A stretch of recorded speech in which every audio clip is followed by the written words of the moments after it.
Turi ku itariki ya 11 z'ukwezi kwa cyenda umwaka w'ibihumbi 2025 n'amakuru agezweho mu isi nshya y'imikino hano mu karere k'ibiyaga bigari, aho tugiye guhera muri Sekafa Kagame Cup 2025 n'amarushanwa ari kubera hano mu gihugu cya Tanzania mu mujyi wa Dar es Salaam kuri Major General Isamuhio Stadium.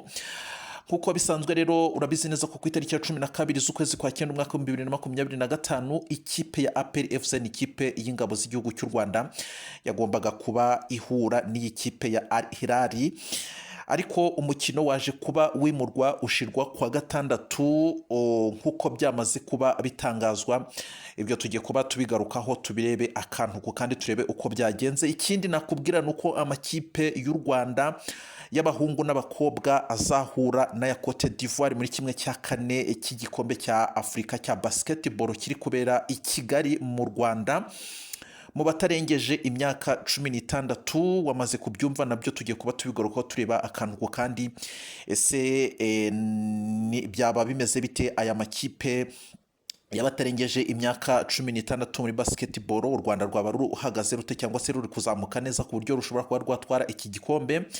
Hanyuma ikindi aza kuba nkubwira nuko hari abakinnyi rero bamaze kuba bava mu ikipe y'igihugu Amavubi, bamaze kuba berekeza hehe? Bamaze kuba berekeza hano i Dar es Salaam muri Tanzania kugira ngo bajye gutanga umusada ku ikipe ya APR FC kugira ngo izabashe kuba ihangana n'ikipe ya Al Hilal. Bigiye kuzaba bihangana kuwa gatandatu ku itariki 13 z'ukwezi kwa cyenda umwaka wa 2025. Reka nguhe ikaze kandi nkubwire ngo wakoze cyane kuba wahisemo gukurikirana Butterfly Media TV ikugezaho amakuru y'imikino hano mu karere k'ibiyaga bigari. Hanyuma ngiye wumva muri aka kanya ni Musenyeri nk'ibisanzwe, kandi nakubwiye ko tuzajya dukomeza kubana umunsi ku munsi.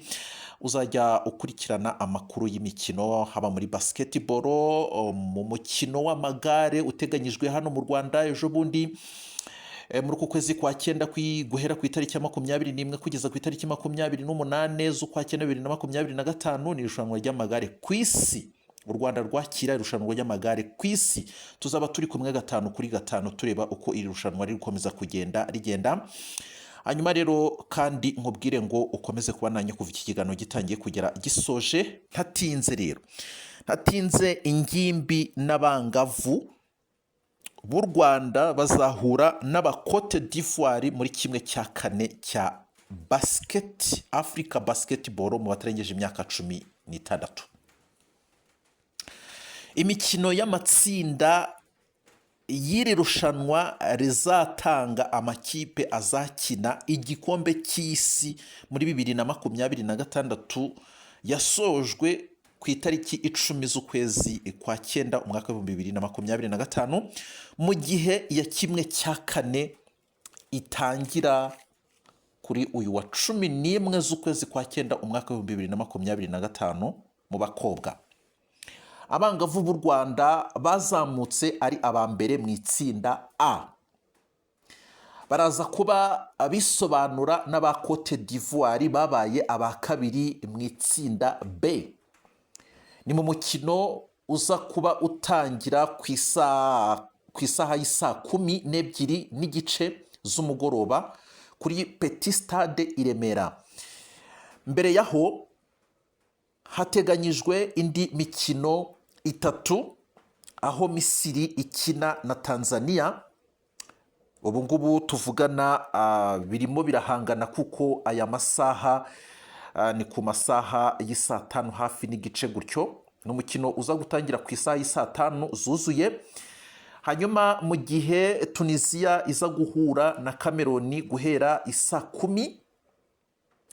Imikino ya kimwe cya kane y'abahungu yo izakinwa kwa gatanu, aho u Rwanda rwazamutse mu makipe abiri meza yabaye aya gatatu, ruzahura na Cote d'Ivoire byari kumwe mu itsinda A. Muri uyu mukino uzatangira saa 12:30 z'umugoroba, ikipe y'u Rwanda itozwa na Mugisha Igor izaba isabwamo byinshi kuri uyu mukino. nyuma y'uko yatsinzwe na Cote d'Ivoire amanota 72-47. Guhera ku isaha y'isaa 5 Kameruni izaba ikina na Uganda, Angola ikine na Misiri saa 7:30, mu gihe Mali izakina na Tunisia guhera isaa 10. Imikino ya kimwe cya kabiri mu bahungu n'abakobwa yose izakinwa kwa gatandatu, mu gihe iya nyuma n'iy'umwanya wa gatatu izakinwa ku cyumweru tariki ya 14 z'ukwezi kwa 9 umwaka wa 2025. Ni mu gihe ikipe y'ingabo z'igihugu cy'u Rwanda biteganyijwe ko yagombaga kuba ihura n'ikipe ya Al Hilal mu mukino wa kimwe cya kabiri cya Sekafa Kagame Cup 2025 wari uteganyijwe kuri uyu wa 12 z'ukwezi kwa 9 umwaka wa 2025. Uwo mukino wamaze kuba wimurwa kuwa gatandatu ku itariki 13 z'ukwezi kwa 9 umwaka wa 2025 isaha y'isaa 5:30 ku isaha y'i Kigali. Al Hilal niyo yashoboye kuyobora itsinda C n'amanota 5. Umukino wa nyuma yatsinze Keta FC ibitego 3-1 bituma izamuka inganya amanota na Mogadishu City yo muri Somalia yo yatsinze Al Ahly ibitego 2-1.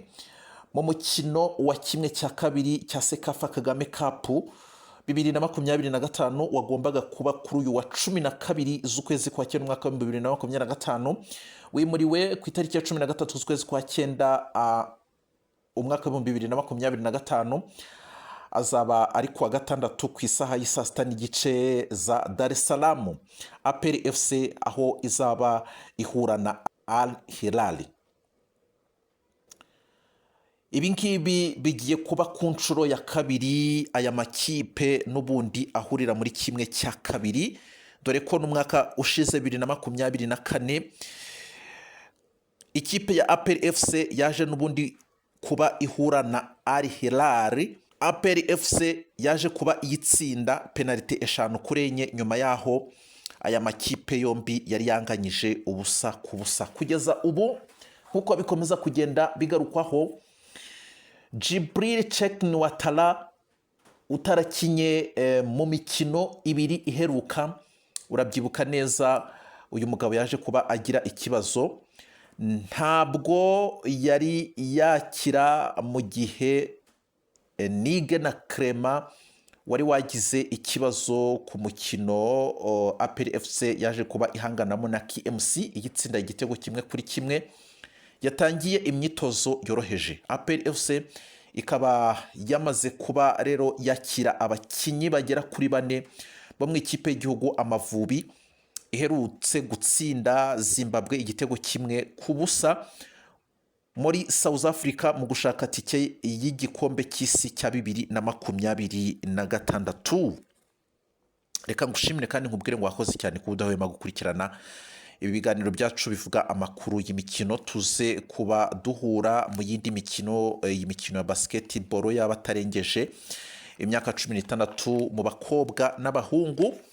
Hanyuma kandi dutegereze n'umukino uzaba ku itariki 13 z'ukwezi kwa 9 umwaka wa 2025 wagombaga kuba ku itariki 12 z'ukwezi kwa 9 umwaka wa 2025 uzahuza ikipe ya APR FC ndetse n'ikipe ya Al Hilal. Reka ngushimire kandi nkubwire ngo Nyagasani akomeza kurinde. Bye bye.